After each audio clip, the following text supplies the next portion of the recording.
Section 7 is going to go ahead and look at inequalities, but graphing them in a coordinate plane.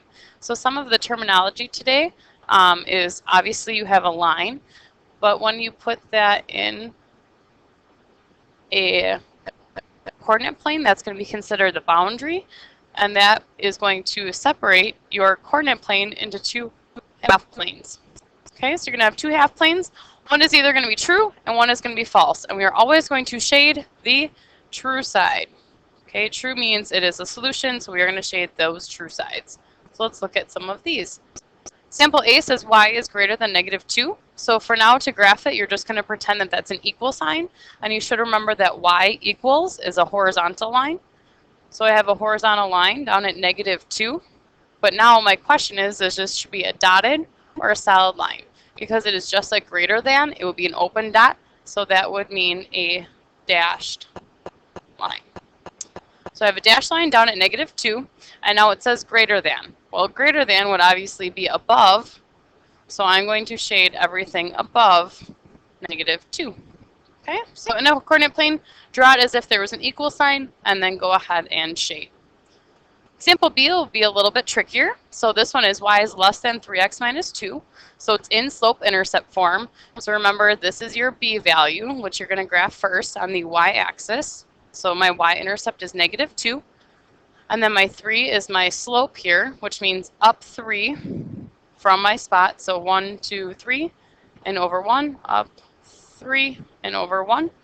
And then again, this is going to be a dotted line here. Okay, so there's my boundary. One of these sides is true, one of these sides is false. So what you should do is go ahead and test 0, 0.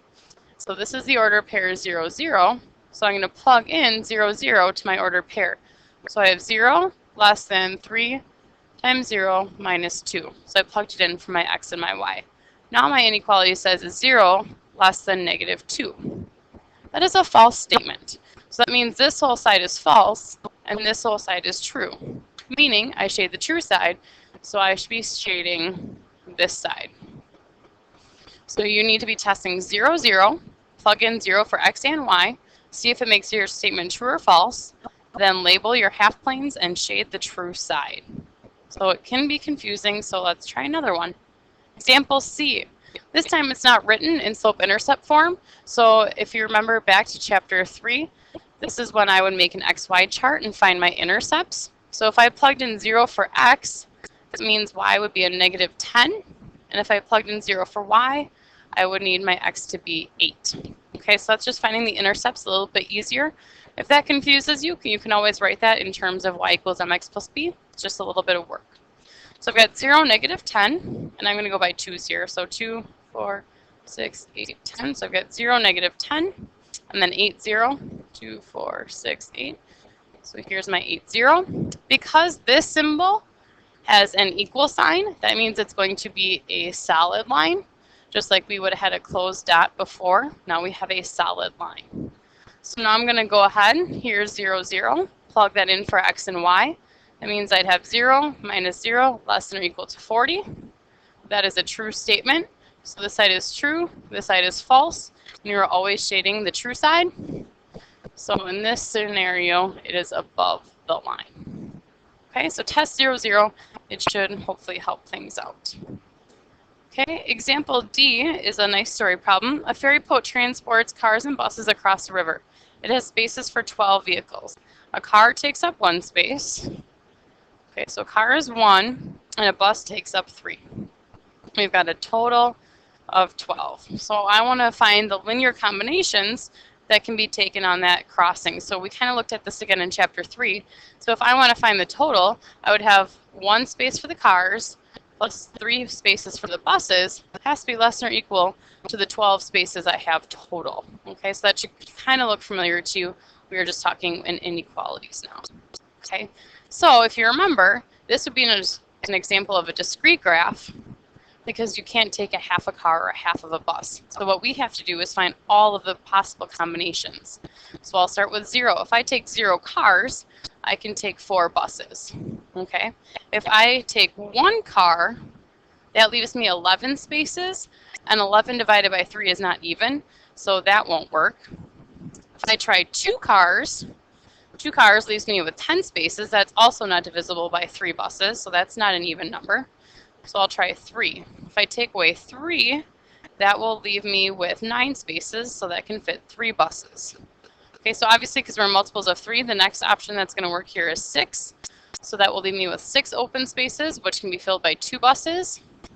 9 will leave me with space for 1 bus, and then I could take 12 cars and 0 buses. So these are all of my possible combinations.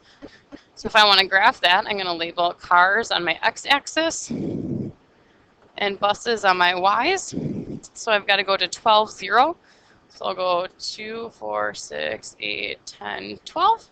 And I only need to get to 4, so I'll go by 1s on the y-axis. So I've got 0, 4 as an option, 3, 3 as an option, 6, 2 as an option, 9, 1 as an option, and 12, 0 as an option. Now that's what we did before, but now we've got less than or equal to. So all of the integer answers below here is also an option because it would be less than or equal to. So 0, 3 would work, 0, 2, 0, 1, 2, 1, 2, 2, 4, 1, 4, 2, 6. Okay, all of those are going to work. I also have integers in here, and all the way down as if I took no buses and only cars, so I can have all of those. Because I numbered by 2s, I also have all of the ones in between here. So in a discrete graph, it's a little bit more frustrating to graph because you have to graph all of the possibilities, okay, with individual dots. So that's something to keep in mind. So let's try another example. Example E says write the inequality for the graph. So what I would do is write the equation for the line first. So let's look for our y-intercept, which is down here. So my y-intercept is 4, or negative 4, I should say. And then my slope seems to be, let's see, up 1, 2, 3, 4 over 3. So slope of 4/3. So my equation will be y, and then some question mark here, and then 4/3 x minus 4. So just like before, I'm going to test 0, 0. So I'm going to have 0 in comparison to 0 minus 4.